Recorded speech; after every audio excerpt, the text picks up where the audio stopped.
Prof. Pur,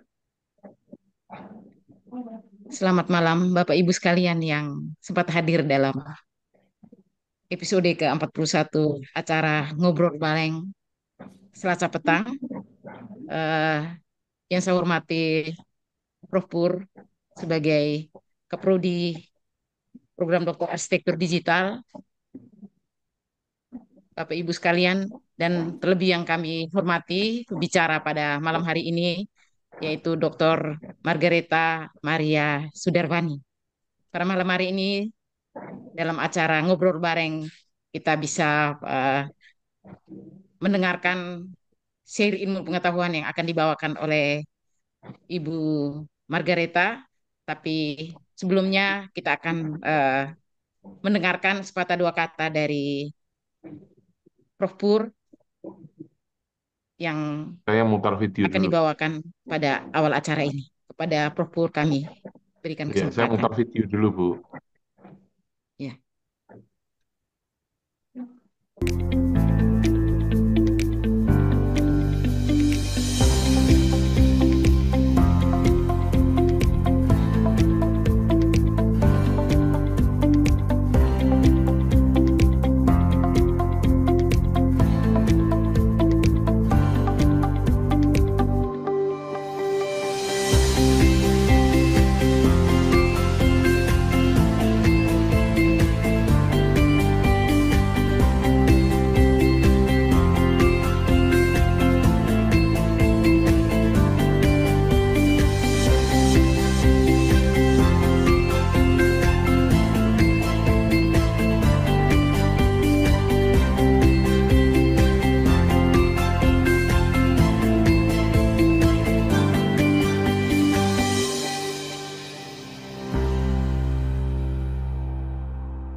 Baik, selamat petang Ibu sekalian semuanya. Selamat bergabung di acara Ngobrol Bareng Selasa Petang edisi yang ke-41. Pada malam hari ini, saya mengundang Bu Margareta Maria yang akan membahas tentang penelitian di Lasem, begitu ya. Terima kasih Bu Maria telah bersedia untuk hadir di acara Ngobrol Bareng Selasa Petang ini. Sama-sama, Prof. Acara ngobrol Pur. bareng Selasa petang ini dimoderatori oleh Bu Kristiana BB, mahasiswa program studi Doktor Arsitektur Konsentrasi Arsitektur Digital.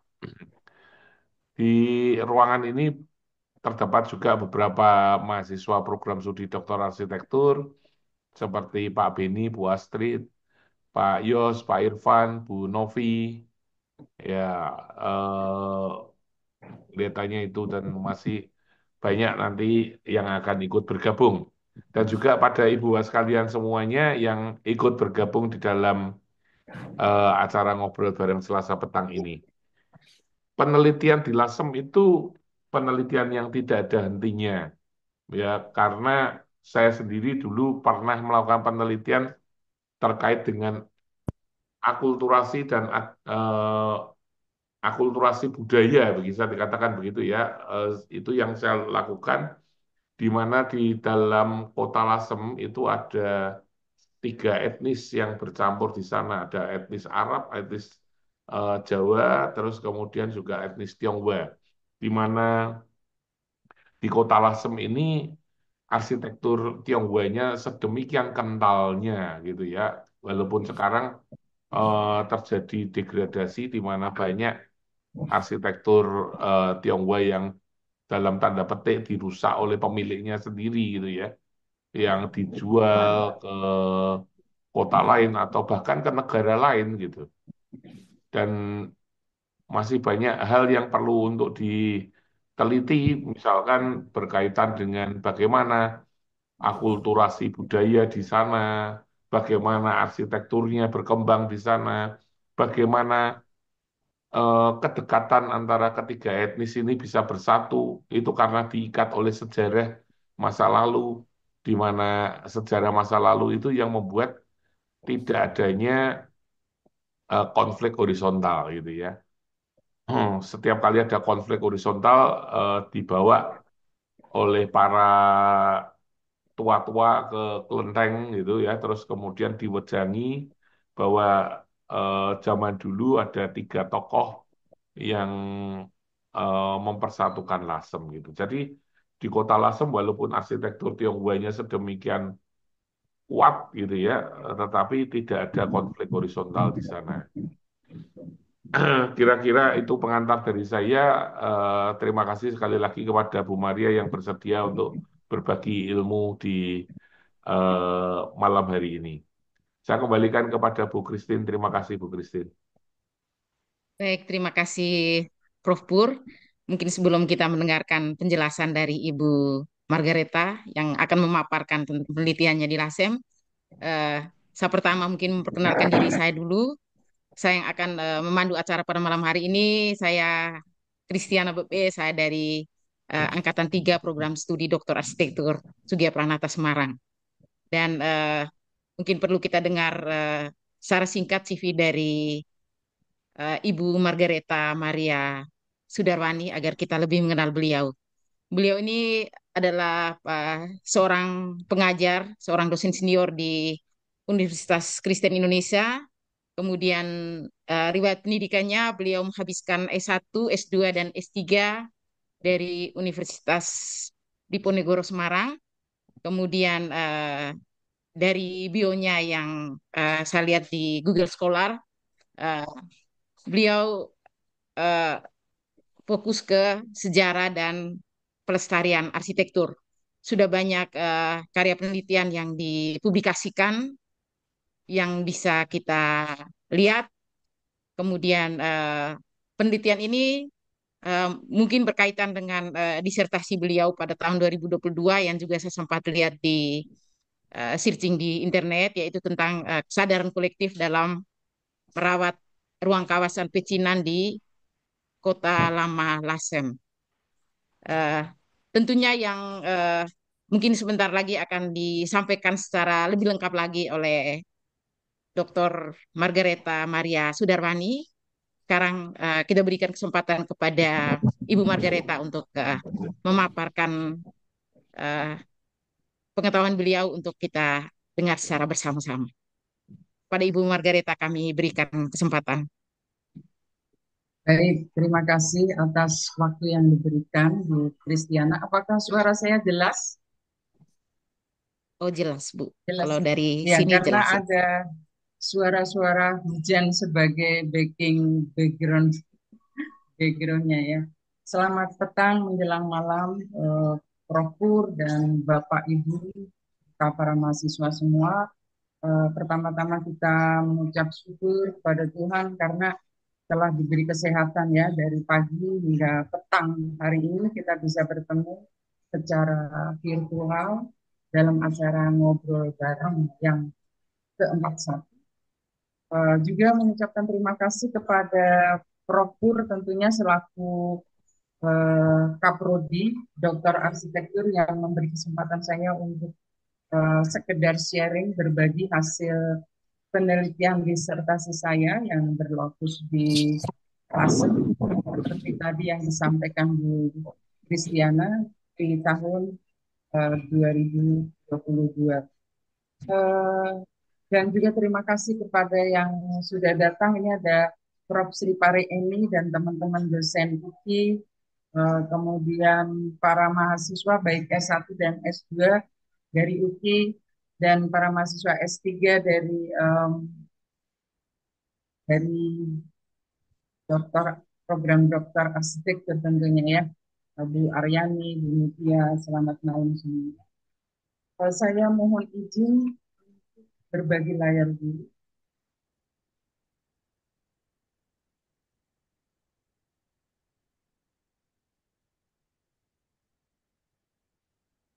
Apakah sudah terlihat?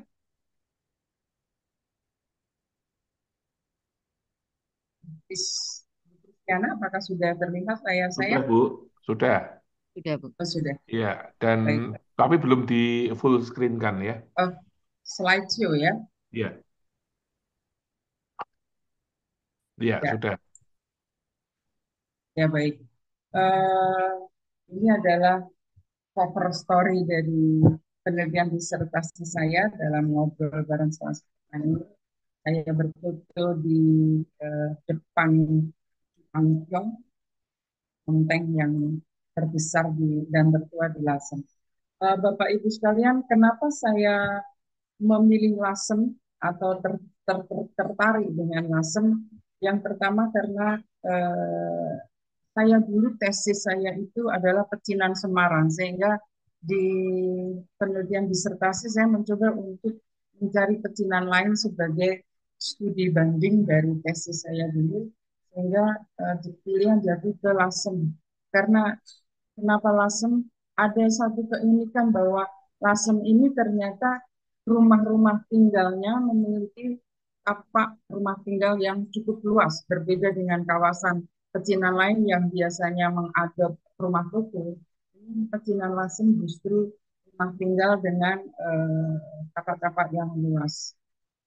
Yang kedua, pecinan Lasem ini merupakan pecinan yang cukup tua dengan usia rumah tinggal 200 tahun lebih, ya, dengan arsitektur yang tentunya unik karena merupakan perpaduan antara arsitektur Cina Selatan, tempat asal sebagian besar orang Tionghoa di Lasem, arsitektur Jawa, dan pengaruh Hindia Belanda yang mengalami perkembangan dari waktu ke waktu. Kemudian keunikan lainnya, Bapak Ibu, adalah eh, koridor atau pola ruang kawasan pecinan yang khas, di mana kalau kita memasuki kawasan pecinan Lasem itu akan terlihat koridor yang dibentuk oleh pagar batas tapak rumah dan kemudian muncul gerbang-gerbang yang cukup unik di Lasem. Kemudian kawasan pecinan ini mendominasi seluruh kota, Bapak Ibu. Jadi dari kota Lasem yang terdiri dari 8 desa, 5 desa diantaranya itu merupakan wilayah pecinan, yaitu Desa Soditan, Desa Karangturi, Desa Babakan, Desa Gedonggulo, Desa Sumbergiran, sehingga hampir satu kota merupakan wilayah pecinan Lasem. Kemudian latar belakang dari penelitian ini tentunya terkait dengan Sustainable Development Goals, Sustainable Cities and Communities, mewujudkan kota dan permukiman yang inklusif, aman, tangguh, dan berkelanjutan. Kemudian juga dari Prof. Yosef mengatakan bahwa arsitektur di Indonesia ini mendapat pengaruh dari arsitektur Cina dan India sampai abad ke-16, ya, sebelum Belanda masuk, kita itu memang lebih akrab dengan pengaruh arsitektur Cina. Kemudian kebijakan pemerintah setempat itu SK Bupati Rembang yang menetapkan memang situs Lawangan, situs Bonang, dan kawasan cagar budaya Kota Kuno Lasem ini sudah ditetapkan sebagai kawasan cagar budaya. Kemudian kawasan pecinan Lasem memiliki khas yang bertahan sebagai identitas kawasan. Nah, pertanyaan yang saya bangun dalam penelitian itu mencari makna kebertahanan dari kawasan pecinan Lasem. Yang kedua, apa latar belakang dari kebertahanan ini? Kemudian mencari konstruksi teoritik tentunya dari fenomena kebertahanan itu. Fokus penelitian karena ini merupakan penelitian kualitatif, tidak ada hipotesa, tapi memiliki fokus bahwa keunikan pola spasial dari bentukan ruang di kawasan Lasem yang bertahan sampai sekarang ini memiliki makna dan keterikatan yang dimiliki masyarakat terhadap tempat tinggalnya. Untuk menggali keunikan itu dibutuhkan fokus penelitian yang menjadi yang saya ajukan sebagai pegangan dalam penggalian data penelitian. Tujuan penelitiannya tentu saja linear dengan riset questionnaire, ya.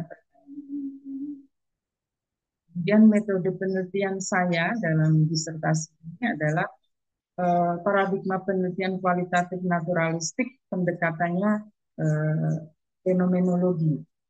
Jadi di situ saya berdasarkan transkrip wawancara yang kemudian saya analisa kepada 10 sampai 20 narasumber, baik itu dari orang-orang Lasem yang sudah tinggal 10 tahun lebih, atau juga dari unsur kelenteng, pengurus kelenteng, unsur pengurus masjid, dan juga dari eh, eh, kepala dinas pariwisata itu sendiri.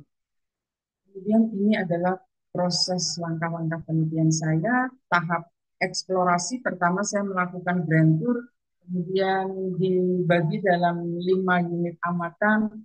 eh, Mulailah saya melakukan mini tour ke unit-unit amatan tersebut. Kemudian yang kedua ada tahap tematisasi, ya, tematisasi. Pendalaman masing-masing unit amatan itu kemudian mini tour mini tour dilakukan untuk menemukan unit-unit informasi. Dan yang ketiga, tahap konseptualisasi, tema-tema yang sama kemudian dikelompokkan dalam tema-tema besar. Kemudian tema-tema besar ini dikerucutkan lagi untuk membangun konsep-konsep besar. Selanjutnya adalah tahap tahap teorisasi. Eh, Pada tahap ini dilakukan analisa hubungan antara atau dialog antara konsep dalam membangun teori. Kemudian yang terakhir adalah tahap dialog teori. Nah, em, kebertahanan bentuk dan ruang dalam Lasem ini memang menjadi topik pertanyaan saya dalam fokus penelitian. Kenapa bertahan? Kebertahanan itu saya temukan dalam struktur ruangnya, ya. Kebertahanan struktur ruang dari peta-peta lama yang saya temukan dari buku Pratiwo ini menunjukkan bahwa struktur ini masih sangat kuat, ya, karena Lasem itu dulu merupakan pusat atau inti kota dari merupakan kawasan alon-alon yang merupakan elemen utama historis kerajaan Hindu Jawa. Meskipun pada masa kerajaan Islam terjadi penambahan masjid, ya, di sebelah barat alun-alun yang tadinya kerajaan kemudian berpindah. Kemudian juga tahun 1413 orang Tiongkok itu datang pertama kali di Pulau Jawa melalui Lasem, dengan kemudian muncullah kelenteng Cuankiong karena ada kepercayaan, ya, kalau uh, orang-orang Tiongkok itu datang pasti harus ada kelenteng seperti itu. Maka kelenteng Cuankiong itu merupakan kelenteng pertama yang berdiri. Kemudian 1600 banyak terjadi migrasi orang Tionghoa ke Lasem. Kemudian tambahlah ada kelenteng Puanbiu. Kemudian 1740 ada huru hara pembunuhan orang Tionghoa di Batavia, dan sebagian besar yang dari Batavia itu mengungsi juga ke Lasem, sehingga tambahlah kelentengnya menjadi kelenteng Gyeongju yang akhirnya ada 3 kelenteng yang sekarang ini ada di Lasem. Kemudian akhir abad 19, puncak kejayaan kota Lasem, tumbuh pemukiman Cina terakhir di kota Lasem, yaitu di daerah Gedong Mulia.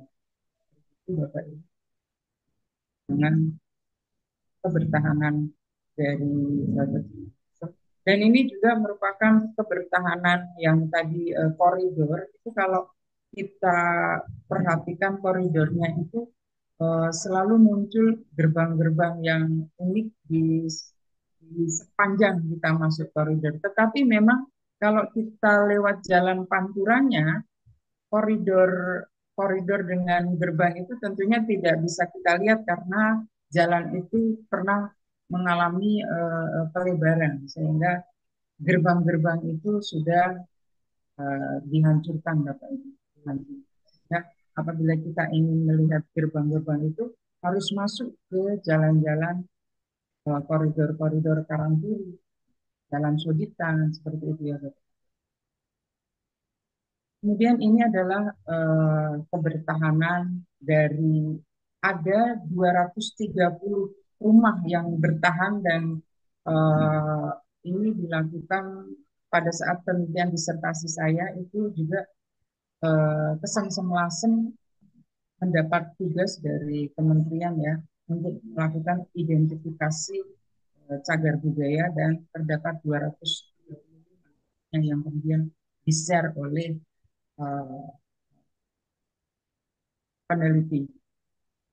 Kemudian ini akulturasi Cina, Jawa, dan Lasem ini saya juga mengadopsi dari penelitian Prof. Pur ini juga ini ya. Selain dari buku Supandi, dari beberapa peneliti lain bahwa rumah di Lasem ini unik karena dari arsitektur Cina terpengaruh arsitektur Jawa, muncullah arsitektur Lasem. Nah, pengaruh arsitektur Jawa ini kelihatan pada yang pertama adalah pendopo di depan, kemudian ada bangunan samping, kanan kiri ini ada bangunan dan eh, belakang. Tetapi kalau kita melihat ke rumah struktur arsitektur Cina, itu memang ada rumah belakang, rumah samping kanan kiri. Dan itulah arsitektur Lasem yang sampai sekarang bertahan. Nah, beberapa transkrip yang saya kumpulkan akhirnya foto-foto transkrip itu mendapatkan adanya elemen arsitektur rumah tinggal ya. Ini salah satu dari Pak Junaidi Rusli mengatakan rumah yang termasuk tertua di Lasem itu ada tiga.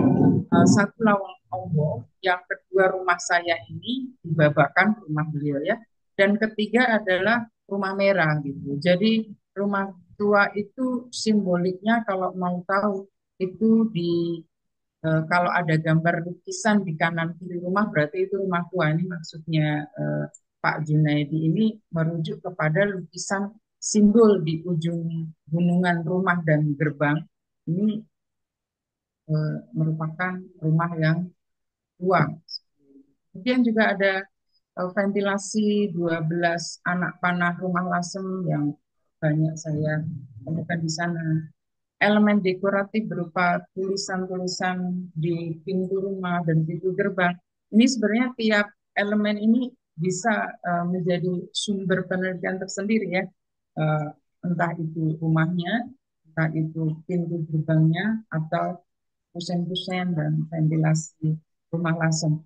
Kemudian juga elemen dekoratif berupa ukiran pada gunungan rumah, eh, elemen dekoratif berupa ukiran pada gunungan pintu gerbang, ya. Selain rumah ini juga pintu gerbangnya juga ada tulisan seperti itu. Kemudian juga bentuk gerbang yang sangat cantik, penggunaan warna yang dominan hijau coklat pada pintu gerbang. Bapak Ibu, ini saya coba mengumpulkan beberapa tipikal dari 235 rumah tinggal yang ada di sana. Coba saya klasifikasi ya. Ada tipe rumah awal di Lasem yang seperti ini, melengkung, bentuknya seperti kelenteng dan itu masih banyak terdapat di sana. Yang mana notabene inilah akulturasi rumah Cina dan Jawa gitu, di Derajat masa daripada itu. gue tuh orangnya yang kayak cuma ngurus diri gue sendiri gitu loh. Kalau tidur makan udah gue udah jadi doang lah. Kemudian tipe rumah arsitektur Jawa, Joglo Pencu ya, yang kebanyakan ada di Kudus dan Pati itu juga masih ditemukan di Lasem, Joglo Pencu. Kemudian rumah arsitektur Jawa Limasan juga cukup banyak. Rumah arsitektur Hindia Belanda dengan Art Deco, ya, dengan bentuk Art Deco, tentunya ini sudah masuk modern ya. Maaf ini kayaknya ke skip deh tadi. Nah ini tadi. Eh, ada rumah dengan neoklasik dengan kolom-kolom neoklasiknya dan gapel. Kemudian rumah dengan gaya Art Nouveau dengan sulur-sulur floranya. Ini juga terlihat jelas Bapak Ibu. Kemudian ini fasad segitiga yang sering ditemukan di rumah tinggal Lasem. Kemudian ornamen-ornamen geometris di rumah tinggal beberapa rumah tinggal. Ini tadi gaya Art Deco ya Bapak Ibu. gaya Art Deco yang tentunya ini termasuk kolonial tapi sudah modern. Kemudian ada rumah yang bercirikan tower dan balustrade sampai dengan gaya jengki di tahun 1950-an itu juga tampak di sini. Demikian beberapa ini arsitektur. Kemudian akulturasi itu juga terjadi di kelentengnya, Bapak Ibu. Kelentengnya itu dari Chu An Kyong itu masih sangat asli sehingga ornamennya kita lihat dari gerbangnya saja seperti ini ya, sampai dengan dalamnya gitu. Kemudian sesudah kelenteng yang kedua dan ketiga ini sudah mulai apa ya, pengaruh arsitektur lokal pada denah ini sudah mulai tampak terlihat pada ornamen-ornamen yang tadinya itu sangat syarat makna itu sudah mulai disederhanakan ya. Kemudian ini yang membuat saya tercengang ya, yaitu musik gamelan yang di tiga kelenteng Lasem, Chu An Kyong dan Babakan, satu lagi Karangturi, itu musik gamelan malah mendapatkan tempat terhormat di mana ini namanya sesepuh atau polisi kelentengnya Pak Gandor. Ini yang selalu mengatakan kalau di kelenteng itu kalau ada acara harus pakai musik gamelan, harus pakai gong.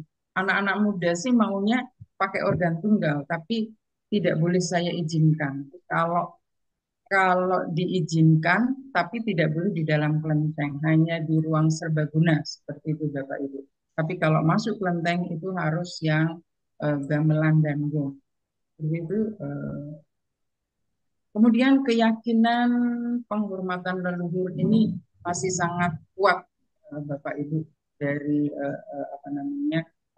Ini saya datang pas Imlek ya, pas hari Imlek itu mereka juga masih melakukan ritual sesaji di rumahnya. Kemudian beberapa perayaan hari besar, termasuk cengbeng, mereka berkumpul di makam, membersihkan makam. Ini sudah menjadi apa namanya, pemandangan sehari-hari yang saya lihat di Lasem ya. Ini juga perayaan malam Imlek, barongsai dan liong samsi saya dapatkan saat di Lasem. Nah, batik tulis di Lasem, batik tiga negeri ini yang terkenal ya, batik tiga negeri. Ini sangat kuat, merupakan tiga karakter batik yaitu Lasem, Pekalongan, dan Solo gitu ya. Ini sangat unik. Kemudian dari hasil batikan ini kadang-kala mereka juga karena memiliki kopi yang cukup enak, kopinya ini kemudian dipakai untuk kopi lelet dan membatik di atas rokok. Ini juga saya temukan saat saya sengaja nongkrong di satu warung kopi yang cukup sepertinya kok warung kopi ini viral gitu. Kemudian saya ditunjukkan ini adalah hasil juara-juara ngelelet atau membatik di atas rokok memakai kopi. Nah, ini kopinya itu ada seperti susunya sehingga ada lengket-lengketnya seperti itu. Ini unik dari nah, ini adalah um, budaya toleransi ya, budaya toleransi yang cukup kuat di mana saya duduk di warung ini ada orang Jawa ini sebelah kanan saya ini anaknya Pak Kiai, tapi juga orang-orang Tionghoa ini semuanya bersama dalam satu kopi pluralisme itu mereka menyebutnya seperti itu. Senang bisa bincang-bincang. Kemudian kalau ada acara tertentu, koridor itu juga kemudian dipakai untuk bersama acara-acara. Ini kebetulan adalah hotel dari Pak Bun Hong yang di launching, hotel butik Lasem. Ini di launching, kemudian satu koridor itu dipakai untuk pembukaan acara itu yang melibatkan warga Malaysia juga datang.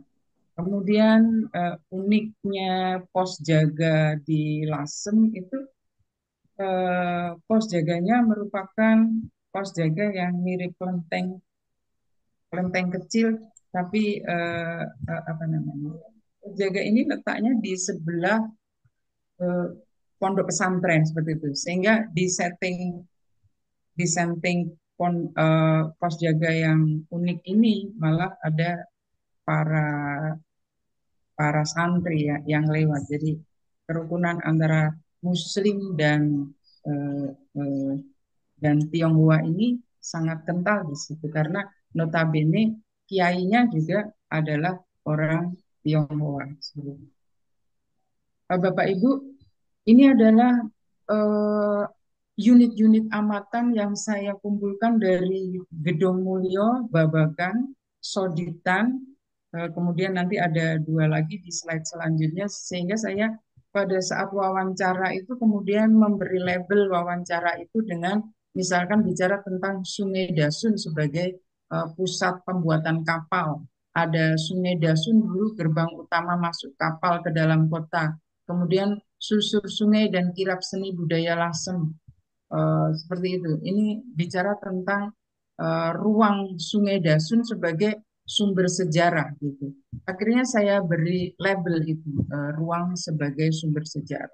Kemudian saya mengumpulkan lagi satu satu unit informasi itu biasanya didukung oleh 3 sampai 5 gitu ya, bahkan lebih dari wawancara-wawancara, penggal-penggal wawancara yang kemudian saya kumpulkan ini sebagai misalkan rumah akan hoki bila diaplikasikan dengan air di depan misalkan.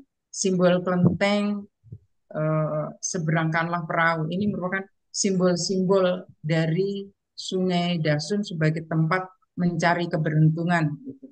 Nah, ini kemudian mulai saya kelompokkan, saya cari tema-tema dari unit informasi itu, tema-tema yang sama saya kelompokkan. Kemudian dari tema yang sama itu, kemudian saya angkat menjadi satu konsep ruang besar seperti itu, Bapak Ibu.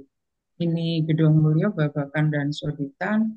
Kemudian di sini ada Sumber Giran dan Karangturi. Karangturi sangat banyak ya karena narasumber saya yang dari Karangturi ini kebetulan memang banyak sekali yang tinggal di situ. Nah, dari kelima unit amatan ini, kemudian saya mendapatkan beberapa ini ya, ruang sebagai sumber sejarah, ruang sebagai tempat berinteraksi, sampai ada 15 ya. Ada 15 di mana yang 7 itu temanya dibangun dari 35 unit amatan, sedangkan yang 8 di tema ini dibangun berdasarkan 1 sampai 2 unit amatan. Kemudian dari sini saya mendapatkan 4 konsep ruang, bahwa yang pertama itu konsep ruang pelestarian, ruang toleransi, ruang adaptasi, dan ruang penghidupan. Kemudian ini adalah konsep dari ruang pelestarian terbentuk karena kesadaran kolektif untuk berbakti dan hormat kepada orang tua atau leluhur dengan merawat dan melestarikan arsitektur dan budaya. Konsep pelestarian ini sangat terlihat sekali dari sosok Pak Gandor ya yang selalu nguri-nguri dan sebenarnya petuah dari kakeknya yang mengatakan bahwa eh, apa namanya budaya Jawa konsep ruang pelestarian ini merupakan tempat nguri-nguri budaya Jawa yang sekaligus menjadi tempat nguri-nguri budaya Tionghoa yang seiring sejalan seperti itu. Ini konsep dari petuah leluhur yang kemudian diaplikasikan.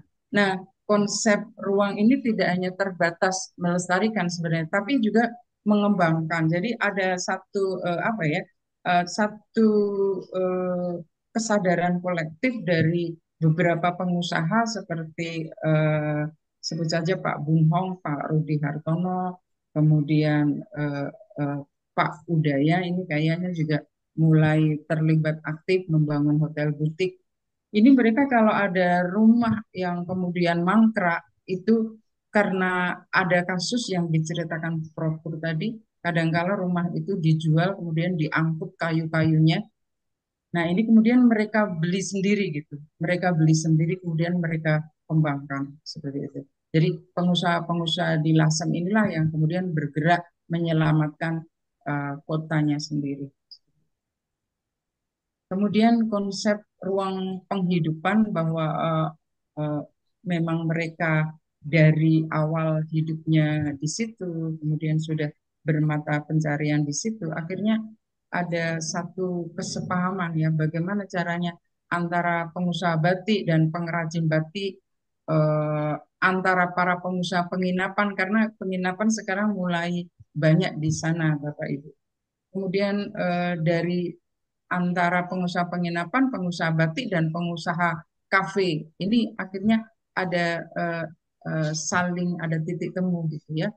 Saya kadangkala kalau diajak oleh pengusaha batik itu kadangkala datang diajak ke temannya yang punya warung kafe gitu. Sebaliknya seperti itu. Yang di penginapan itu Anda bisa ke pengusaha batik yang sana seperti itu, seperti ada pertalian gitu. Kemudian kesepahaman antara pengawas kelenteng, vihara dan para kiai itu juga untuk apa ya agar tidak terjadi gesekan.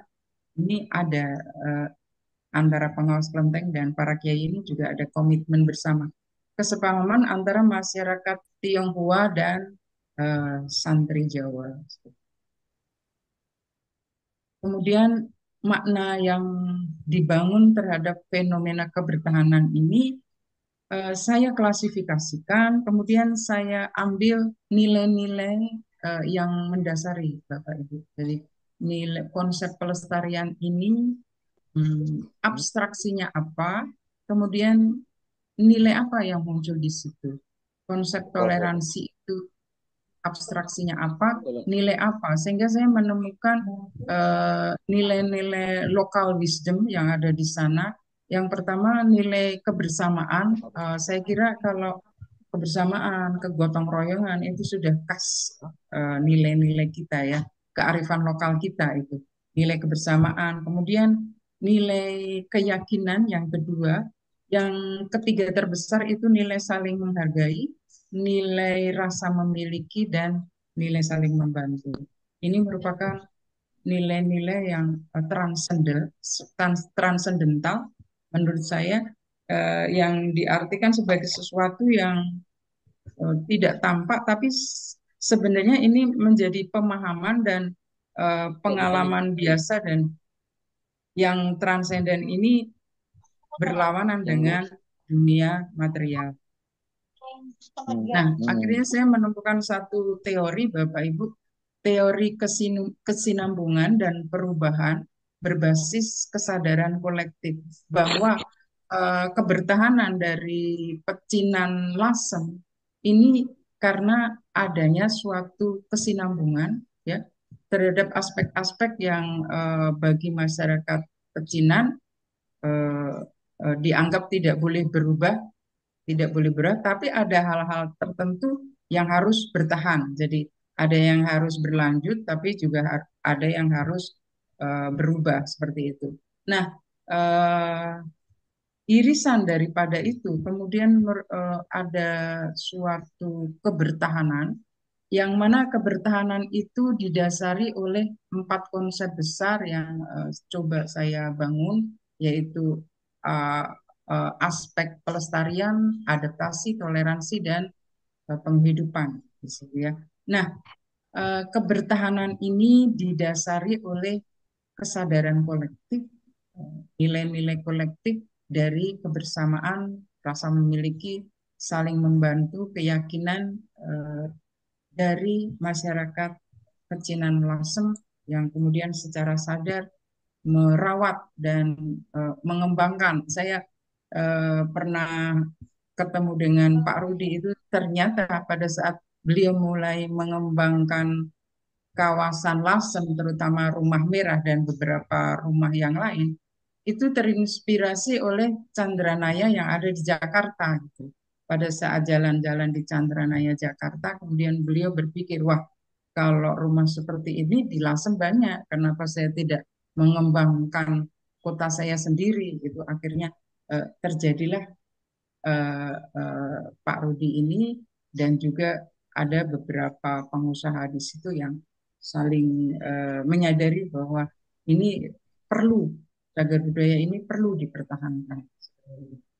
Nah, ini teori kesinambungan dan perubahan berbasis kesadaran kolektif Bapak Ibu yang akhirnya mendasari adanya kebertahanan itu. Jadi eh, kebertahanan ini terbuka pada dinamika, tidak melemahkan, meneguhkan, memperkaya, memperkuat. Kemudian kesinambungan ini juga justru menguatkan, saling bersinergi gitu ya. Eh, yang bertahan itu, yang bertahan. Kalau kita perhatikan dalam kebertahanan itu memang ada sesuatu yang berubah, tapi perubahan itu justru untuk keberlanjutan, seperti itu. Inti dari teori yang saya dapatkan dari Pecinan Lasem, dan hal-hal yang melatar belakangi kebertahanan ini tentu saja yang pertama karena kesadaran kolektif masyarakat, kemudian ada ruang kesinambungan yang bisa berubah, kemudian juga ruang perubahan, kemudian ruang kebertahanan, dan tentunya pengaruh dimensi waktu dan keterulangan. Dan hal ini merupakan kelima elemen ruang didasarkan pada kesadaran kolektif, terutama nilai kebersamaan yang paling besar ya, antar pemeluk agama atau kepercayaan berbeda, dan keyakinan penghormatan leluhur ini ternyata yang cukup menonjol di sana, penghormatan leluhur sebagai satu kearifan lokal tentunya. Dan kesimpulannya ini ada beberapa teori yang kemudian mendukung atau memperkuat dari teori saya, yaitu teori Jonius Ochi, kemudian teori tempat atau place dan ruang atau space, teori social production, dan teori ekistik tentunya. Kemudian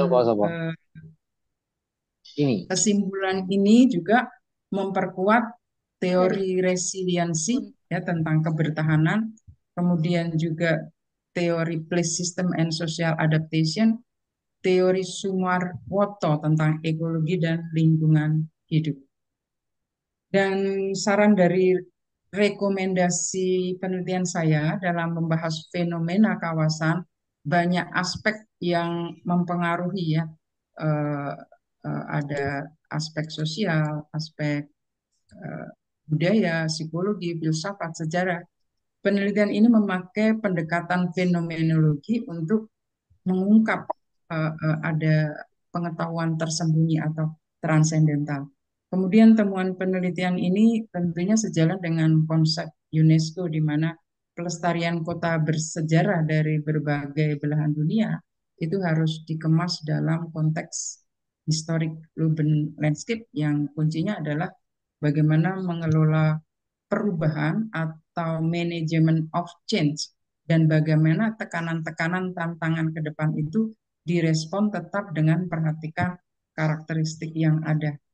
Kemudian yang ketiga, mengingat Lasem memiliki perjalanan sejarah yang panjang sejak era Hindu, era Muslim dan Tionghoa, era kolonial, kemudian era kemerdekaan sampai sekarang ini, maka kota Lasem mungkin perlu diajukan juga sebagai World Heritage City atau kota pusaka dunia. Dan temuan penelitian ini ada dua hal besar, yaitu kekayaan ruang teraba yang merupakan karya adiluhung yang mencerminkan kekasan kebudayaan bangsa Indonesia. Cagar budaya ini dianggap sangat langka ya, karena adanya akulturasi dari arsitektur lokal Jawa dengan arsitektur Cina dan Hindia Belanda ini. dan tidak akan ditemukan di pecinan lain. Kemudian kekayaan ruang tak teraba berupa kesadaran kolektif dari masyarakat di sana akan nilai keyakinan penghormatan leluhur ini yang mungkin justru perlu dilestarikan atau diuri-uri. Saya kira demikian apa yang bisa saya paparkan, berbagi sharing terkait penelitian disertasi saya. Mohon maaf kalau ada salah kata. Waktu saya berikan kepada Ibu pembawa acara. Terima kasih. Baik, terima kasih Ibu Margareta. Ada banyak hal yang kami dapatkan dari sharing Ibu tentang penelitian di LASEM ini. Tentunya ada beberapa pertanyaan yang ingin kami tanyakan, tapi sebelumnya mungkin kita saksikan dulu beberapa video yang eh, mengiklankan tentang arsitektur program Doktor Arsitektur Digital Unika Sugia Pranata Semarang.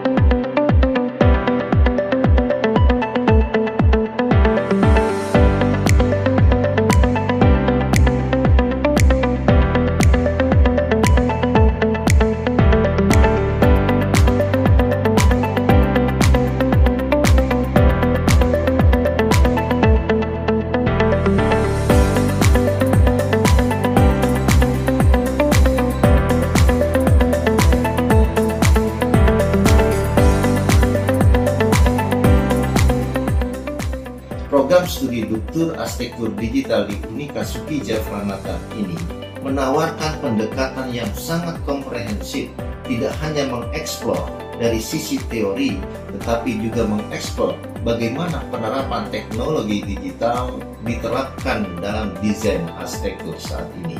Kurikulum yang tersusun dengan rapi dan didukung dengan para dosen yang ahli di bidangnya mampu mendukung dan menambah wawasan saya khususnya dalam arsitektur digital.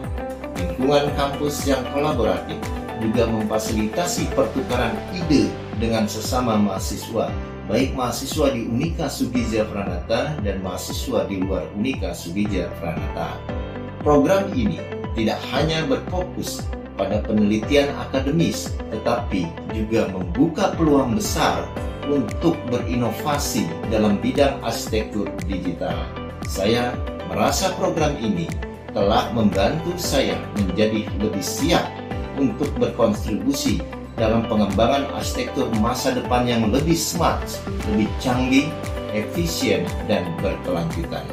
Oleh karena itu, bagi rekan-rekan yang memiliki minat dan semangat untuk mendalami arsitektur digital dan ingin memperdalam pemahaman serta praktiknya, saya sangat mengajak Anda untuk bergabung di program doktor ini. Program ini adalah tempat yang tepat untuk mengembangkan karir dan pengetahuan di bidang arsitektur, khususnya yang berbasis teknologi digital. Yang pertama adalah nyaman, dan yang kedua pastinya menyenangkan. Itulah yang memotivasi saya untuk melanjutkan studi di program doktoral ini. Kampus adalah rumah kami berdua, karena di situ kami bisa berdiskusi bersama, melakukan pembelajaran bersama, sharing knowledge terkait desain konstruksi bangunan yang smart, dan pastinya berrelevansi dengan teknologi digital saat ini. Diampu oleh dosen yang profesional dan fasilitas yang memadai, yang menunjang, sehingga kami bisa melaksanakan penelitian dengan menyenangkan. Selama menempuh pendidikan di program ini, saya merasakan manfaat besar dari pendekatan pembelajaran yang komprehensif. Program ini memberi kesempatan untuk mempelajari tren-tren terbaru dalam dunia arsitektur, seperti artificial intelligence, building information modeling, arsitektur kinetik, virtual reality, augmented reality, dan juga simulasi bangunan yang berbasis digital. Didukung fasilitas pembelajaran digital modern dan juga perangkat lunak arsitektur terkini. Program ini mengasah kemampuan kami untuk memanfaatkan teknologi dalam menciptakan desain arsitektur masa depan yang ekoefisien, sustainable, user-oriented, dan juga ramah lingkungan dengan pendekatan digital terkini. Program Doktor Arsitektur di Universitas Katolik Sugio Pranata Semarang dirancang untuk menyiapkan saya dalam menjawab tantangan dan juga kebutuhan arsitektur di masa depan. Saya yakin program ini akan memberikan fondasi yang kuat bagi Anda untuk berkembang dalam karir sebagai arsitek profesional maupun sebagai pengajar di dalam dunia arsitektur.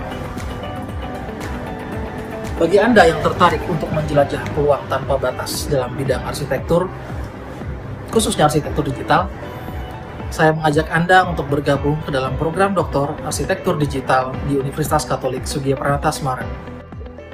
Program Studi Doktor Arsitektur, Konsentrasi Arsitektur Digital, Universitas Katolik Sugio Pranoto membekali mahasiswa untuk memanfaatkan dan mengembangkan penggunaan teknologi simulasi komputer seperti augmented reality sebagai sarana kajian analisis ilmiah dan presentasi dari hasil penelitian doktoral yang bermanfaat bagi perkembangan keilmuan dan dunia arsitektur.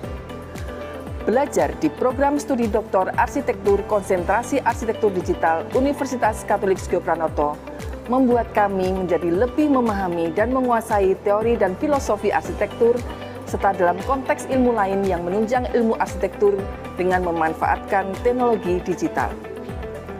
Sarana dan fasilitas pembelajaran yang lengkap, suasana pembelajaran yang joyful dengan para dosen yang kura personalis membuat kami, mahasiswa program studi Doktor Arsitektur Konsentrasi Arsitektur Digital Universitas Katolik Sugio Pranoto selalu bersemangat dan termotivasi dalam aktivitas pembelajaran, penelitian, dan publikasi ilmiah. Mari bergabung bersama kami, program studi Doktor Konsentrasi Arsitektur Digital Universitas Katolik Sugio Pranoto. Talenta Pro Patria et Humanitate. Talenta terbaik dipersembahkan demi bangsa, negara, serta kemanusiaan.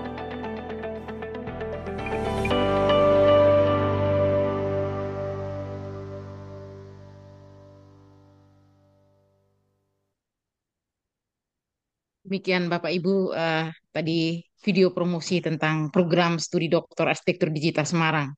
Jadi untuk Bapak Ibu yang malam hari ini hadir dan ingin melanjutkan studi bisa mendaftarkan diri di program studi doktoral konsentrasi digital di Universitas Katolik Sugio Pranata Semarang. Baik, tadi kita sudah mendengarkan pemaparan dari Ibu Margareta Maria. Maka selanjutnya adalah sesi tanya jawab. Bapak Ibu sekalian bisa langsung memberikan pertanyaan kepada Ibu Margareta Maria atau bisa juga melalui kolom chat kepada Bapak Ibu sekalian dipersilahkan.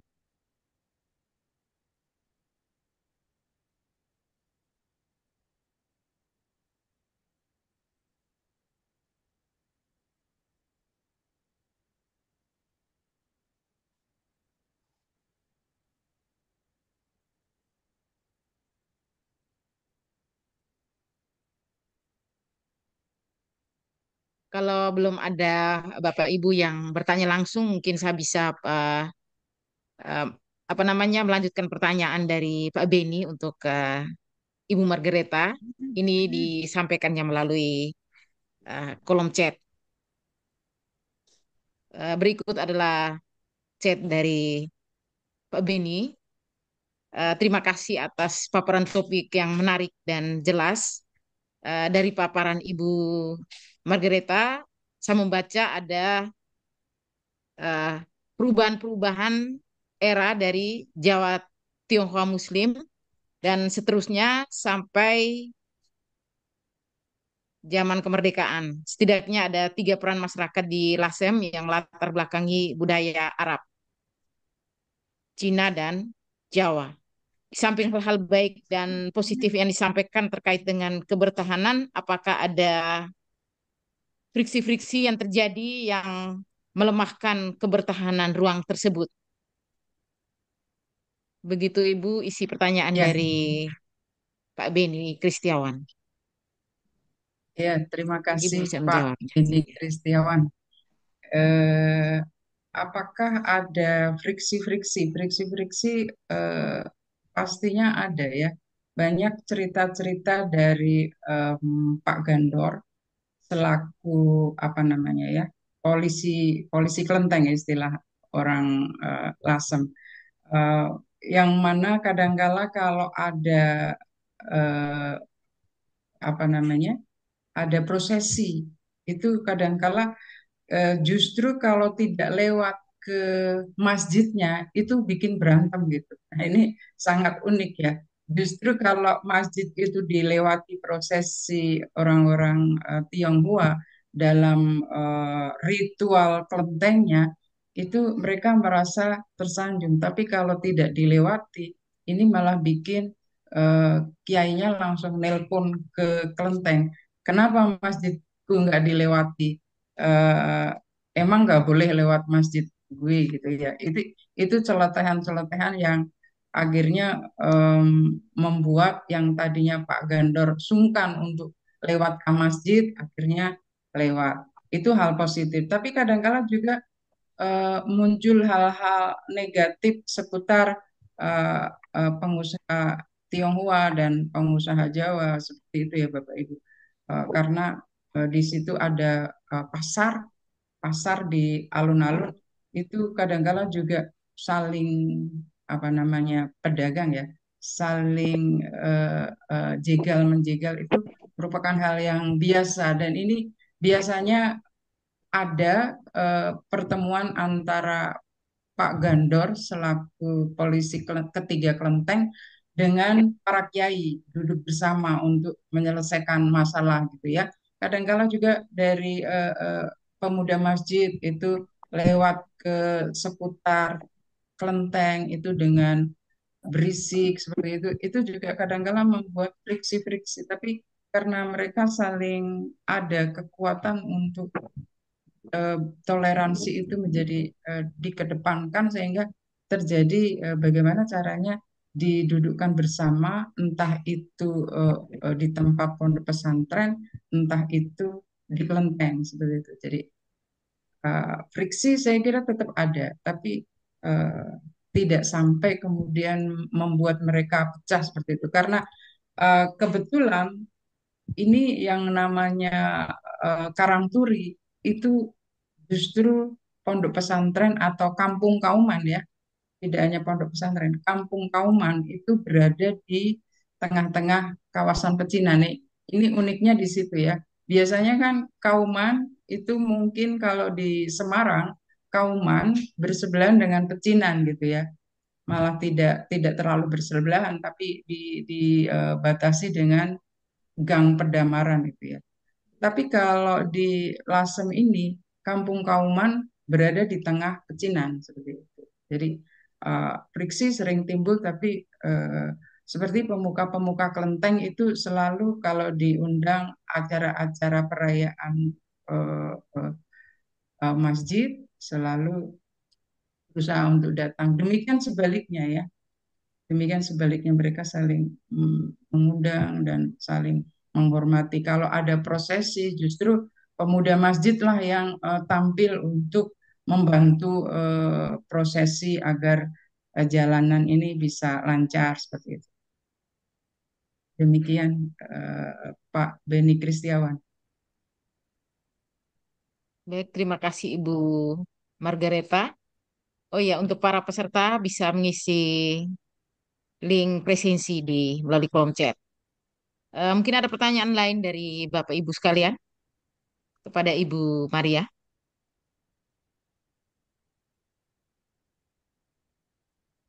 Kalau tidak ada pertanyaan, mungkin saya bisa menyampaikan mungkin pertanyaan saya ya Ibu Maria. Apakah ada Silahkan. ya, apakah ada mungkin intervensi dari misalnya dari eh, apa namanya dari aturan pemerintah dan sebagainya yang membuat masyarakat itu menjadi taat, misalnya apa mereka menjadi patuh atau taat misalnya dalam pembangunan apa namanya rumah dan sebagainya yang tetap menonjolkan apa namanya keunikan Lasem di mana merupakan perpaduan antara Cina kemudian Jawa dan dan pengaruh dari apa namanya Hindia Belanda? Ya, Apakah ada atau ini it- memang dasar kesadaran mereka saja? em, baru-baru ini ya ada SK Bupati tentang cagar budaya itu baru saja keluar. Tapi kalau saya ingat awal saya ke sana tahun 2018, itu yang terjadi adalah rumah-rumah itu justru dibongkar, dipindah ke luar kota gitu ya. Dengar-dengar eh, rumah-rumah unik itu justru dibongkar, dibawa ke Surabaya sampai dengan ke Bali seperti itu. Em, Bagaimana campur tangan pemerintah dalam hal ini berarti lemah. Saya bilang lemah karena sampai rumah-rumah yang harusnya dilindungi itu justru bisa sampai diperjualbelikan gitu. Seperti itu. Nah, dengan timbulnya SK tentang cagar budaya ini, nah ini mulai ada satu dari pemerintah ikut campur tangan tentang itu karena waktu itu saya ingat kebetulan waktu itu saya juga pengurus Ikatan Arsitek Indonesia Jawa Tengah. Kami dari IAI Jawa Tengah itu juga sempat ke sana untuk mempertanyakan kenapa sampai lemahnya rumah-rumah itu sampai dibongkar gitu. Dan itu tidak hanya satu case, tapi banyak case yang seperti itu.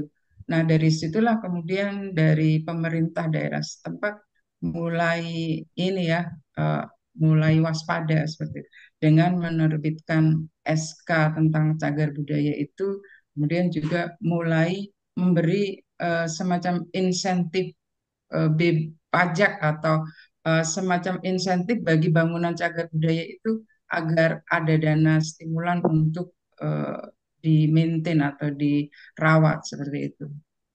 Itu dari beberapa narasumber yang saya tanya, memang ada dana dari pemerintah untuk bangunan mereka seperti itu. Bu Iya, baik. Kristiana ya. Iya, baik. Terima kasih banyak Ibu Margareta atas penjelasannya. Teman-teman lain mungkin ada yang mengajukan pertanyaan bisa disampaikan langsung. Oh ya, ini juga ada pertanyaan juga Ibu tapi melalui kolom chat yaitu dari Pak Nana Triana. Pertanyaannya adalah bagaimana strategi terbaik untuk merevitalisasi bangunan tua di Lasem tanpa menghilangkan nilai sejarah dan budayanya. Kemudian material apa saja yang umum digunakan dalam bangunan tradisional di Lasem dan bagaimana material tersebut mempengaruhi ketahanan bangunan. Ini pertanyaan dari Pak Nana Triana. Ya, terima kasih Pak Nana Tariana. Material apa saja yang umum digunakan dalam bangunan tradisional di Lasem? Yang paling menonjol itu adalah kayu jati. Kayu jati di Lasem itu termasuk kayu jati terbaik di Jawa ya, di Pulau Jawa. Em, Kayunya gelondongnya besar-besar seperti itu dan itulah yang kemudian dilirik oleh para pengusaha untuk dipindah gitu ya. Jadi kayu-kayu itu yang kemudian membuat Lasem menjadi diminati. Kemudian ada juga yang saya lihat dari ini ya bangunan-bangunan yang baru di Lasem itu kadangkala mereka membuat kolomnya beton tapi dilapis kayu seperti itu. Jadi seakan-akan itu masih kayu asli.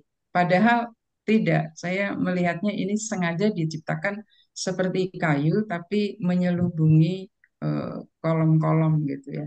Sehingga rasanya ini rumahnya etnik dengan kayu yang besar seperti itu.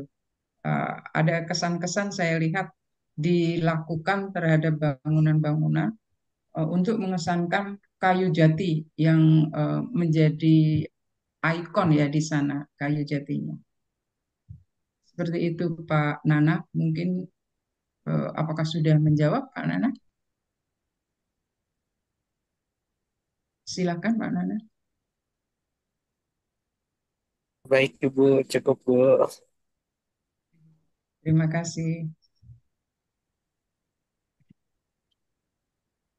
Eh, Baik Bu, terima kasih atas jawabannya. Kemudian ini juga ada pertanyaan lain dari Ibu Ratri Septiana.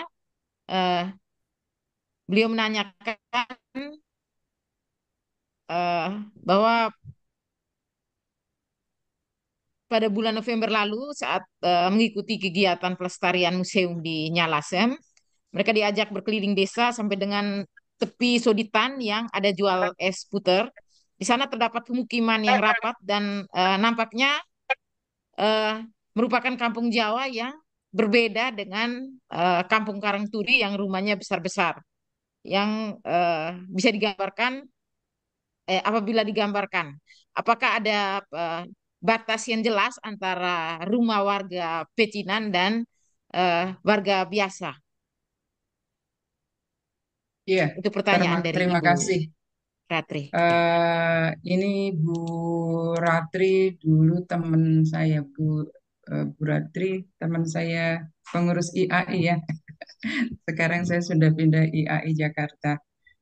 Selamat malam Bu Ratri. Halo Bu Maria, apa kabar?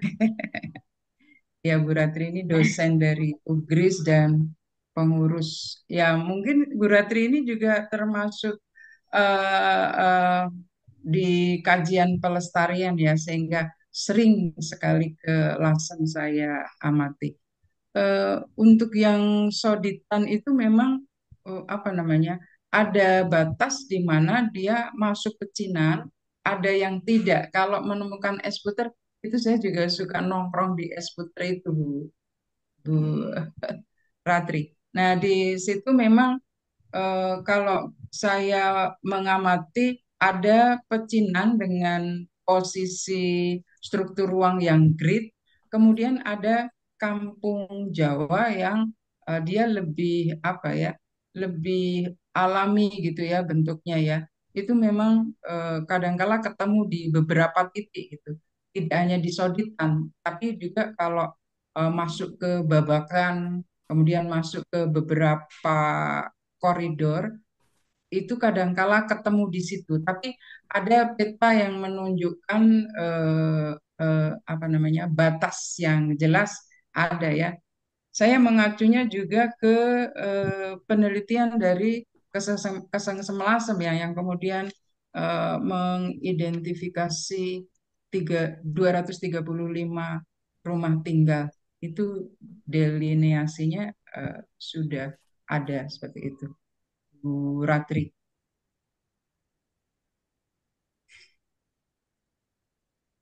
Mungkin ada sudah cukup menjawabkah, Bu Ratri? Ya, mungkin nanti kapan kalau itu lihat Babakan itu apa bukan yang dekat sama jembatan itu ya? Jembatan Babakan itu di seberang Sekolah. Soditan. Ya, ya benar-benar besi di itu, jembatan tapi bukan? agak ke sana. Ya, Pernah satu kali juga. kalau kita masuk Babakan mesti ada Gapura Desa Oh, seberang Sodit. Batik Lasem. Ya, itu Babakan. Oh ya, nanti kapan-kapan sama Bu Maria ya kita jalan-jalan. Terima Oke, kasih. terima kasih. Terima kasih Bu Ratri atas pertanyaannya. Mungkin pertanyaan lanjutan kami berikan kesempatan kepada Pak Bambang yang sudah raise hand tadi. Pak Bambang, ada pertanyaan untuk Ibu Ya, Maria. selamat sore, selamat malam. Terima Selamat malam, kasih. Pak. Eh, saya mau cerita sedikit sebelum pertanyaan. Jadi saya kebetulan tahun 2021 kan nggak salah, itu menjadi konsultan MK pada pembangunan kawasan heritage Kota Pusaka Lasem.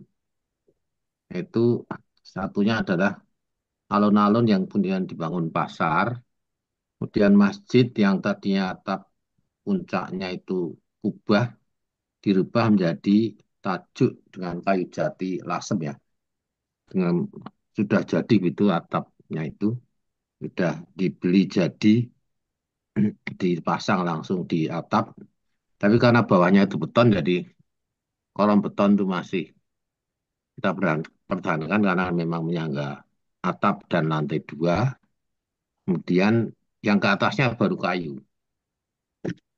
Eh, Kemudian yang ketiga adalah jalur jalan-jalan dan drainase pada kawasan heritage pecinan itu ada tempat tadi Karangpuri dan sebagainya itu. Mohon satu, mohon bagaimana tanggapan Ibu tentang itu proyek itu dari PUPR ya.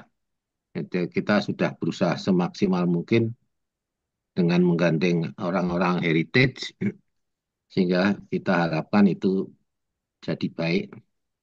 Memang kita lihat antara para kiai di masjid itu dengan kelompok pecinan hubungannya sangat baik, sangat-sangat baik.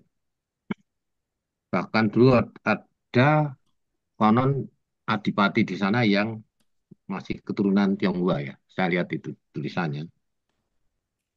Kemudian masjid tadi ya mungkin ya memang ciri khasnya Lasem itu begitu ya. Ada satu pecinan, ada satu apa kaum Muslim itu, kiai para kiai yang sangat berpengaruh terhadap waktu itu apa peremajaan atau pembangunan di sana. Mungkin tadi pertanyaan saya barangkali bagaimana kesannya dari yang kami sudah lakukan itu. Kemudian juga masjid tadi kita kembalikan ke bentuk semula yang tadinya atap beton menjadi atap kayu genteng gitu. Mungkin demikian dari saya. Terima kasih. Ya, terima kasih Pak Bambang Rianto. Jadi memang Pak Bambang saat penelitian saya berakhir baru kemudian revitalisasi itu mulai sepertinya sudah mulai saya terakhir-terakhir saya yang goodbye itu Karangturi sudah mulai digarap ya Pak. Memang pada saat proses itu banyak juga yang saya melihatnya ini karena dekat dengan teman-teman Lasem. Ada yang tentunya ada yang pro dan ada yang kontra. Karena saya sempat juga menanyakan ke eh, eh, Pak Gandor bagaimana Pak. Nah ini membuat eh, eh, membuat gorong-gorongnya itu sepertinya malah menutupi rumah saya sehingga rumah saya malah jadi banjir gitu ya. Ini satu celotehan-celotehan yang sempat saya dengar ya. Ada juga yang bicara tentang trotoar. Ini trotoarnya terlalu luas. Itu trotoar untuk apa? Sekarang malah untuk parkir mobil. Mobilnya naik trotoar malah itu gitu. Jadi hal-hal itu memang sempat saya dengar, tapi kemudian juga saya validasi ke eh, para teman-teman yang lain. Ada juga yang merasakan em, apa ya seneng karena Karangturi sekarang jadi rame, banyak lampu-lampu, ada trotoarnya. Sekarang orang suka duduk-duduk di situ sehingga warung saya jadi rame gitu ya. Jadi ada pro dan kontra. Eh, Terus terang realnya seperti itu ya Pak Babang. Jadi saya tidak menambah ataupun mengurangi sehingga ada beberapa tertentu dengan kondisi Karangturi yang kemudian diperbaiki itu em, apa namanya ya, yang kemudian diperbaiki itu ada yang merasa terbantu dan beruntung gitu ya, karena kemudian warungnya jadi rame, banyak teman-teman anak-anak muda yang viral ngumpul gitu, foto-foto, sekedar foto-foto kafenya Pak Rudi jadi rame karena itu gitu ya. Nah itu pastinya akan pro di situ. Jadi memang butuh proses ya, adanya pendekatan ke masyarakat untuk revitalisasi dan memang karena waktunya itu cukup singkat dan proyeknya harus ini, ya akhirnya mau nggak mau mungkin pendekatan itu eh, kurang kurang ini ya ke masyarakat kurang kadangkala ada friksi seperti itu. Saya kira sudah biasa itu Pak Bambang Rianto. Jadi so far banyak pengusaha yang juga senang dengan proyek itu. Demikian Pak Bambang Rianto. Bambang mungkin ada tanggapan? Kalau tidak ada, kita beralih ke Ibu Mungkin sedikit, Bu. Handayani As. Oh, Pak Oh Bambang ya, mau Pak Bambang menambahkan mungkin Bu ada. Kristiana. iya. Ya, Oke, kebetulan baik. seingat saya waktu perencanaan sudah dikomunikasikan dengan masyarakat sana, termasuk kiai dan pecinan, masuk ahli-ahli heritage dan TABG-nya apa? TA Heritage CB, itu ya. Ya, iya TACB ya itu Pak. sudah ya kita kenal baik dengan mereka dan itu begitu dibangun kok macam-macam tadi sehingga ya kita usahakan bisa bisa terselesaikan dengan baik. Tapi memang kalau got itu memang dari dulu tinggi, kalau direndahkan nanti malah ndak ngalir gitu loh. Jadi ada dua kesulitan itu di sana memang. Itu sudah ngalir tapi terus meninggi jadi agak menutupi rumah-rumah itu memang. Ya memang gitu. Ada pro kontra betul, betul itu. Iya, begitu Pak Bambang Rianto. Iya, terima kasih, terima kasih. Ya, Baik, terima terima kasih Pak kasih Pak Bambang. Bambang. Ya, selanjutnya kita dengarkan pertanyaan dari Ibu Handayani Astrining Puri. Yang sudah raise hand juga dari tadi. Kepada Ibu Astri, Ibu Handayani kami berikan kesempatan. Terima kasih, Mbak Maria. Selamat malam Bu Hani. Suaranya kekecilan. Masa sih? Jadi saya juga sempat jalan-jalan ke Lasem dengan Bu Hani nih. Silakan Bu Hani. Halo? Ya, begini, eh, saya mempelajari Lasem lumayan agak lama. Terus saya lihat Lasem itu sebenarnya cuma transit city sebetulnya. Tetapi begitu banyak hal yang bisa dikembangkan gitu. Nah, saya pengen punya tanggapan saya pengen tahu tanggapannya Bu Maria tentang Kota Lasem sendiri yang begitu banyak potensi heritage-nya. Apakah dengan Bu Maria mempelajari itu bisa mendapatkan eh, apa manfaat dari eh, pelestarian Kota Lasem yang nantinya bisa jadi kota wisata gitu. Karena begitu banyak dari mulai infrastruktur, dari manusianya, dari sarananya, itu begitu banyak yang bisa dilestarikan gitu supaya jadi kota memori, kota lestari gitu. Saya kepingin tahu tanggapannya Bu Maria aja bagaimana kelanjutannya setelah Bu Maria menyelidiki apakah ada kemungkinan-kemungkinan tersebut. Terima kasih. Ya, terima kasih Bu Bunda Hani. Ini saya panggilnya Bunda Hani. Jadi Bunda Hani, sampai sekarang saya masih sering kontak dengan teman-teman Lasem ya sampai sekarang.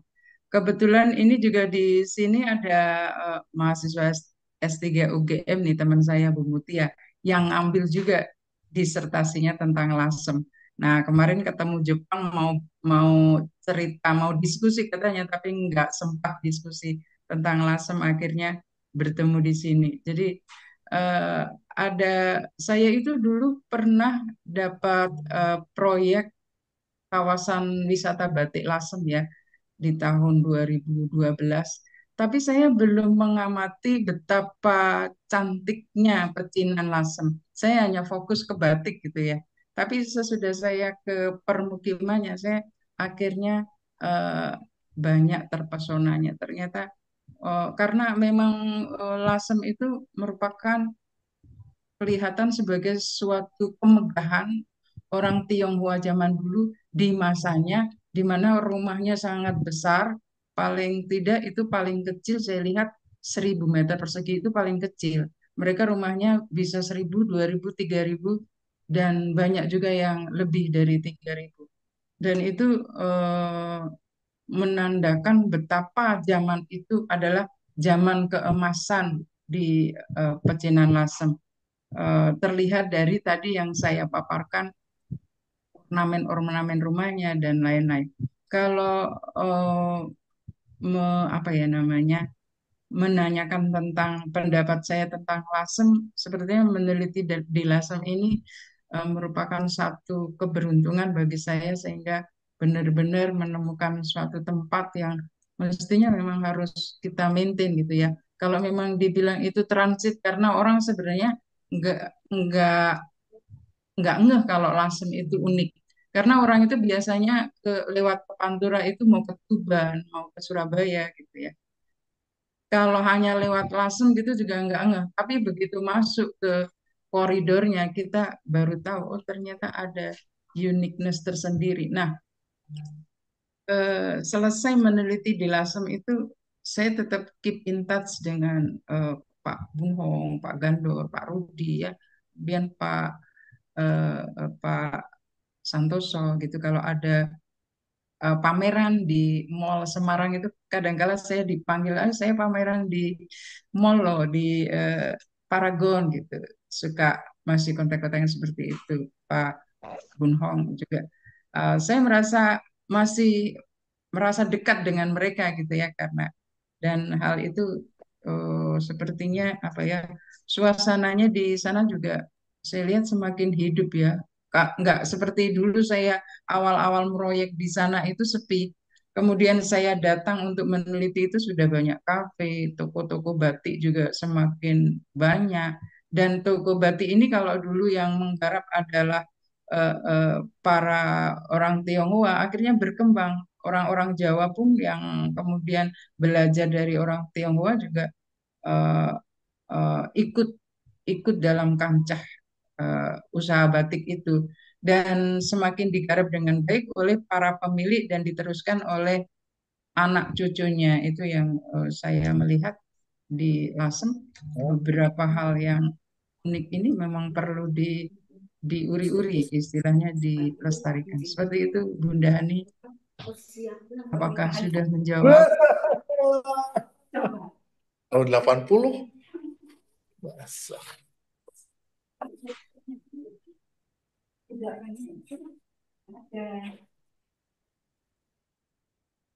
Sudah cukup Bu Bapak Hani? Ibu, ya. Ibu Handayani mungkin ada tanggapan dari penjelasan Ibu Maria Margareta Maria. Maria aja Bu Kristiana. Oh iya, oke baik.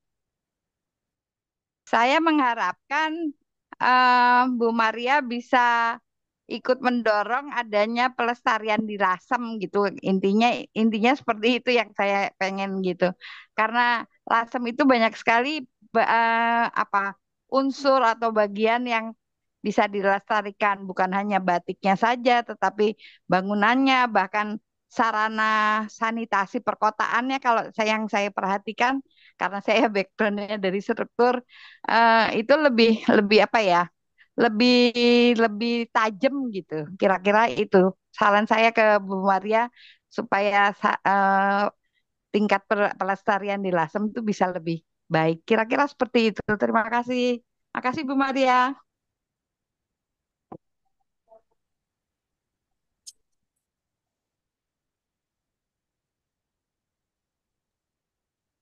Makasih Bu. Ibu Maria mungkin mematikan mic tadi. Ibu lupa untuk menghidupkan mic. Maaf Bu. Oh, mohon maaf. Iya, iya, iya.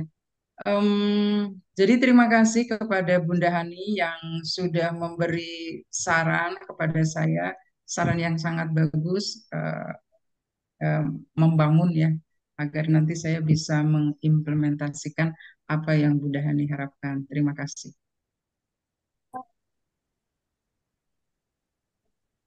Baik, Bapak Ibu yang lain mungkin ada pertanyaan atau usulan untuk Ibu Maria bisa disampaikan lagi. Oke, saya Bu Eh, Christine. Oh iya, oke baik, Prof. Puri. Ya, Bu Maria, saya itu juga meneliti di Lasem, tapi penelitian saya di Lasem itu untuk apa ya? untuk main-main lah bisa dikatakan tidak seserius Bu Maria gitu ya. Eh, saya melihat kalau orang mendengar kata lasem, lasem itu kan sebetulnya seperti kota Cina yang kecil bisa dikatakan begitu ya. Karena dulu kan sejarahnya ada sekelompok dari pasukannya Cheng Ho itu atau Cheng Ho itu untuk berlayar dan berlabuh di situ. Tetapi sekarang kalau kita melihat kondisi sekarang itu Lasem itu menurut saya rusak ya. Rusak. Mengapa saya mengatakan rusak? Yang pertama, bangunan di Lasem itu sendiri banyak yang dijual oleh pemiliknya sendiri gitu ya. Dibangun yang modern misalkan begitu. Terus kemudian di dalam aturan dari pemerintah daerah itu kan tidak ada eh, apa namanya perlindungan terhadap cagar budaya. Undang-undang cagar budaya ada, tetapi turunannya sampai ke bagian eh, kota atau kabupaten atau kecamatan di Lasem itu tidak ada itu ya. Sehingga akhirnya ya banyak orang yang berani untuk membongkar bangunannya ya. Terus kemudian saya barusan ini tahu ada satu museum atau apa ya namanya ya. Itu yang bentuknya Minangkabau. Ya, ada bangunan yang bentuknya Minangkabau. Ini saya pikir kok tidak ada tata aturan dari kotanya sehingga akhirnya bangunan Minangkabau masuk, bangunan ini masuk. Ya, ini saya pikir kok kacau sekali ya. Bahkan dikatakan Lasem itu kota pusaka, tapi kok nggak ada pusakanya sama sekali itu. Bagaimana pendapat Bu Maria terkait dengan hal ini, Bu? Silakan, Bu. Ya, terima kasih Prof. Pur. Em, tapi itu penelitian Prof. Pur main-main tapi jadi referensi juga untuk penelitian disertasi saya, Prof. Karena terkait akulturasi. Jadi em, terkait dibangun modern itu memang rusaknya rumah-rumah di sana itu sebelum di Bupati Rembang itu mengeluarkan tahun 2021 ya karena barusan pada saat saya penelitian itu sesudah saya meneliti 2 tahun baru tahun 2021 terbit kebijakan pemerintah setempat yang menetapkan tentang kawasan cagar budaya Kota Kuno Lasem itu ya. Itu tahun 21. Tetapi memang sebelum itu 2018 itu terjadi pembongkaran besar-besaran rumah lasem ya. Tidak hanya satu, lama-lama ini banyak yang dibongkar gitu, dijual, tiba-tiba pindah ke Surabaya. Tapi semenjak ada kebijakan pemerintah setempat itu, Prof. Pur, sepertinya mulai ada kesadaran tentang melestarikan itu, baik dari para pengusaha dan masyarakat. Karena memang menjual itu merupakan tuntutan ya, tuntutan orang-orang yang sudah sepuh, sudah nggak punya uang lagi, akhirnya dijual. Tapi akhirnya ada kesadaran dari para pengusaha ini yang membelinya ya. Jadi masyarakat di situ sendiri yang membeli apabila ada rumah dijual. Agar apa? Agar tidak pindah pemilik gitu. Jadi yang memiliki tetap orang-orang di situ. Karena kalau pindah pemilik, akhirnya pemilik ini tidak komit dengan keputusan Bupati Rembang tadi, akhirnya juga dibongkarlah rumah itu seperti itu. Maka hal itu yang menjadi kesadaran kolektif yang saya lihat dari beberapa masyarakat pengusaha-pengusaha di Lasem yang mulai memaintain dan membeli rumah-rumah yang eh, eh, termasuk cagar budaya itu. Seperti itu, Prof, yang dilakukan pemerintah setempat terkait dengan dibongkarnya banyak banyak yang rusak dan lain sebagainya itu. Kemudian ada kebijakan seperti itu, Prof. Iya, tapi 2 atau 3 tahun yang lalu masih ada yang dibongkar lagi, Bu. Saya mendapatkan apa namanya foto-fotonya, saya menjadi miris itu. Ya, itu 2-3 tahun ya, Prof. Iya, Eh, Barangkali memang munculnya kebijakan itu kadangkala juga eh, kurang sosialisasi, bisa saja ya. Kemudian ada yang sudah melek dengan peraturan itu, tapi ada juga yang karena tuntutan ekonomi, mungkin banyak faktor ya, Prof. Karena saya melihat ini juga gini, koridor, koridor itu sebenarnya ada satu kebijakan jangan sampai membongkar koridor dan gerbang itu ya. Karena koridor inilah yang sebenarnya ruang yang unik untuk dilestarikan. Tapi memang di beberapa titik saya melihat karena tuntutan ekonomi, kemudian tuntutan sebenarnya ini juga destinasi wisata yang eh, harus menampung banyak parkir juga. Akhirnya ada beberapa bangunan yang membuka gerbangnya untuk memfasilitasi parkir. Saya memang melihatnya seperti itu. Jadi ada yang bertahan, tapi juga ada perubahan di situ. Gitu, Prof. baik. Terima kasih, Bu. Terima kasih, Prof. Baik, ya. Baik Ibu, terima kasih untuk penjelasannya juga. Terima kasih juga untuk Prof. Pur yang memberikan juga tambahan pengetahuan. Eh, Masih ada pertanyaan Bu di kolom chat dari Pak Ahmad Saifuddin atau Pak Uut. Eh, Beliau menanyakan tentang apa saja strategi dan upaya yang dilakukan oleh masyarakat dan pemerintah Kota Lasem untuk melestarikan dan mengembangkan wajah arsitektur Tionghoa, serta bagaimana strategi dan upaya tersebut mempengaruhi kualitas hidup masyarakat. Pertanyaan lanjutan nanti sebentar sudah Ibu memberikan jawaban dulu. Baik Ibu, silakan. Eh, iya, terima kasih Pak Ahmad Saifuddin. Apa saja strategi dan upaya yang dilakukan oleh masyarakat? Eh, Kalau masyarakat tadi seperti yang saya sampaikan, karena mereka eh, menganggap bahwa penghormatan leluhur itu merupakan satu keyakinan yang perlu dijunjung tinggi ya. Mereka merasa bahwa membongkar rumah itu sama saja membongkar orang tua mereka seperti itu. Ada satu keyakinan mereka ingin mempertahankan rumah itu agar selamat seperti itu kira-kira. Karena eh, kalau rumah itu sampai dibongkar, itu ada beberapa yang yakin hidupnya tidak selamat. Itulah kesadaran itulah yang akhirnya mulai dikembangkan dan semacam gedok tular ya Bapak Ibu, sehingga beberapa masyarakat ini mulai untuk memiliki kesepakatan-kesepakatan untuk mempertahankan wilayahnya, untuk mempertahankan pecinan lasem itu sendiri. Kalau pemerintah saya kira dengan revitalisasi itu jelas ya, bahkan revitalisasi itu skupnya sudah langsung PUPR sehingga dari PUPR juga sudah ada apa namanya campur tangan. Saya kira dari gubernur dan bupati sendiri juga ikut karena dari nasional sudah begitu akhirnya semuanya juga ikut bergerak untuk melestarikan pecinan lasem. Saya pikir itu sudah otomatis ya.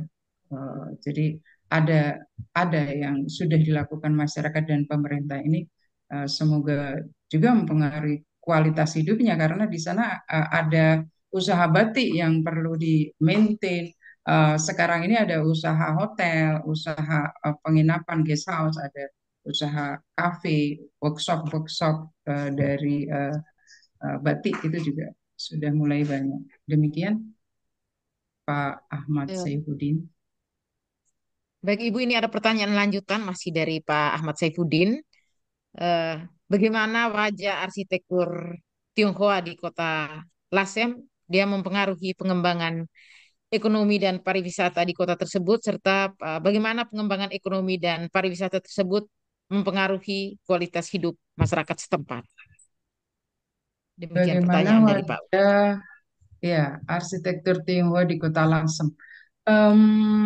Saya melihat ya kebijakan PUPR dalam master plan-nya itu yang diutamakan adalah kawasan masjid dan Karangturi yang notabene merupakan desa wisata yang pecinan yang menurut saya paling kuat.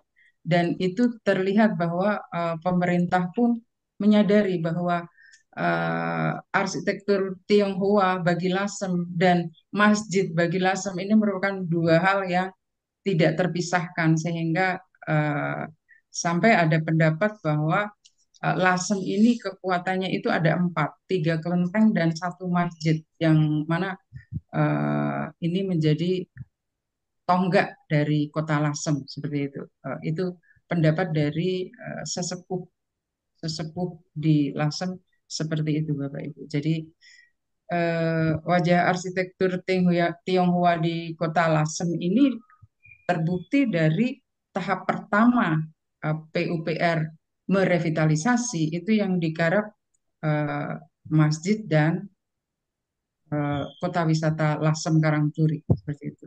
Dan saya kira mempengaruhi sekali kualitas hidup masyarakat karena dengan revitalisasi itu apa ya semakin ramai ekonomi, kemudian menjadi baik, banyaknya kafe, banyaknya guest house seperti itu. Dan saya kira masyarakat pun terbantu yang punya usaha batik juga semakin bergairah dan semoga saja ada proyek-proyek lanjutan ya dari revitalisasi itu.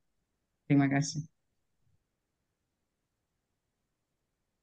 Baik, terima kasih Ibu atas penjelasan. Mungkin masih ada pertanyaan dari Bapak Ibu sekalian bisa disampaikan.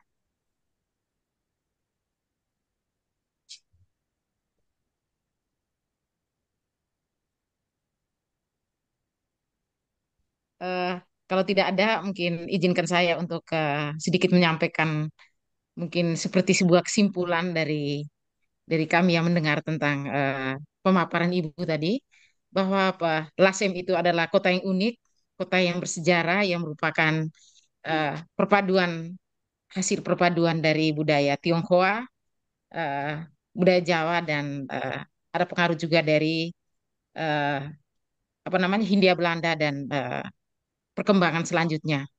Kemudian kelestariannya itu ternyata dia sangat bergantung pada kesadaran kolektif dari masyarakat setempat untuk tetap mempertahankan nilai-nilai agar kelestariannya tetap berlanjut, dan kelestarian yang berlanjut tentunya akan mendukung perkembangan ekonomi dan sebagainya di Kota Lasem. Dan kita semua berharap agar Kota Lasem suatu saat ditetapkan sebagai salah satu apa namanya kota bersejarah oleh UNESCO. Saya rasa itu saja eh, kurang lebih kesimpulan.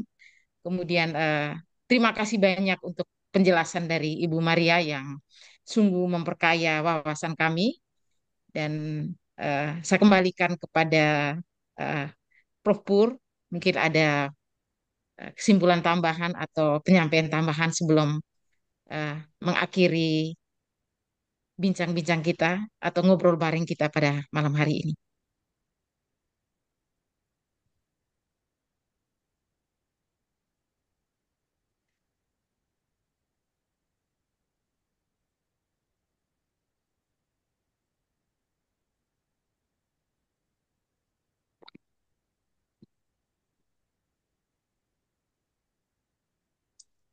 Baik, Bapak Ibu sekalian, kalau tidak ada lagi yang menyampaikan pertanyaan dan sebagainya, maka dengan ini saya ucapkan terima kasih atas kehadiran Bapak Ibu sekalian.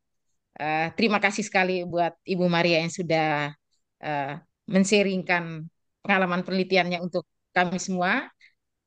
Sama. Saya ucapkan terima kasih banyak, dan dengan ini kita akhiri ngobrol bareng kita pada malam hari ini. Selamat malam semuanya. Selamat Terima malam. kasih Bu Maria.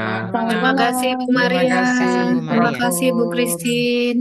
Ya, Ya, Pak sama-sama. Wawan, selamat Selamat malam. malam. Terima kasih Bu Selamat malam Kristi. Prof Pur. Terima Ya. kasih. Selamat malam Bapak Ibu. Selamat malam, Prof. Pur. Selamat malam. Malam, Selamat Prof. malam, Prof. Selamat Ya, malam, Pak Pur. malam. Terima kasih semuanya. Cinlif, Cinlif. Bikin live, Pak Pur. Ya.